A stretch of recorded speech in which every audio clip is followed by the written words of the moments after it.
Jellybean Junction was a happy town. It was full of bright colors. Houses were red, yellow, and blue. Roofs looked like yummy sweets. Jellybeans grew on bushes there. Sweet smells filled the sunny air. Everyone smiled in Jellybean Junction. It was a truly joyful place. But on Wobbleway, one house was different. It was a very crooked house. It leaned this way and that. Its windows were wobbly and wide. Paint was peeling, a little bit sad. It looked like it might sneeze. Or maybe it would just tumble down. This house was quite a sight. People whispered about this house. They said a ghost lived inside. A ghost named Gribble, they said. Gribble was a giggling ghost. You could hear soft giggles sometimes. Things would wobble and float nearby. Was Gribble scary? Nobody knew. He was a mystery on Wobbleway. Milo was a brave young boy. He loved adventures very much. Zip was his special backpack. Zip could talk. "Hello," he'd say. Milo was curious about Gribble. Is Gribble real? Milo wondered. Zip said, "Let's go and see." An adventure was about to start. Milo smiled. Zip was right. Let's explore the crooked house. Milo packed some red jelly beans and some blue ones just for luck. He felt a flutter in his tummy. Excitement buzzed all around him. "We'll be careful," Milo told Zip. Zip zipped up, ready to go. They walked to Wobbleway. The crooked house stood waiting there. The old gate creaked. Was that the wind or Gribble? The garden path wobbled gently. Funny flowers seemed to wave. The purple front door looked cheerful. It had a knocker shaped like a nose. Milo took a very deep breath. Zip whispered, "You are so brave." Milo reached for the door knocker, but the door swung open wide.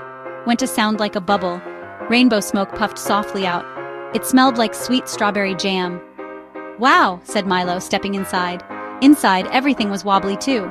The floorboards swayed like a boat. Pictures on walls did a little dance. A tall clock ticked, giggle giggle talk. Its hands spun round and round.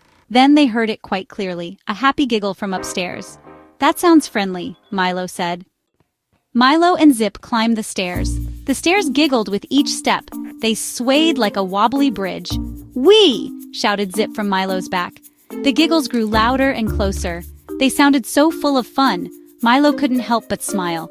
He started to giggle a little too. They peeked into a big room. Oh, what a wonderful sight! Beds were bouncing up and down. Pillows floated, having a soft fight. Jelly beans danced in the air, red, green, yellow, and bright blue. They swirled like happy little stars. Some even winked at Milo. Then, a sparkly shape appeared. It shimmered near a bouncing bed. "Hello," it whispered, then giggled. It was Gribble, the little ghost. He wasn't scary, not one bit. He looked like a fluffy, kind cloud. He had big, gentle, sparkly eyes. Gribble giggled. "Want to play?" Gribble floated a little closer. "I'm not scary," Gribble said. "I just get a bit lonely here. The giggles are my happy sounds. I love to play silly games. The bouncing beds are for fun, and the jelly beans are for sharing. I hoped someone would visit me." Milo and Zip were so happy. A ghost who loved to play games. "Let's play invisible hide and seek," Gribble suggested with a bright grin. Milo covered his eyes tight. Gribble vanished with a soft. Zip looked around. Where is he? Finding an invisible ghost was tricky. Next, they played with bubble doors. Open a door, went a bubble. Close a door, went another. They made a symphony of pops. Then, the furniture joined the fun. Chairs did a wiggly, wobbly dance. The table tapped its legs softly. Even the lampshades swayed to the beat. Gribble offered them ghost tea. It was invisible, but tasted great, like sweet strawberries and cream. Then they juggled floating jelly beans. Milo caught 3 beans at once. Zip tried, but they bounced off him. Gribble giggled so much he sparkled. They all laughed and laughed together. The sun began to paint the sky. Orange and pink peeked through windows. "We have to go now," Milo said. Gribble looked a little sad. "Will you come back and play?"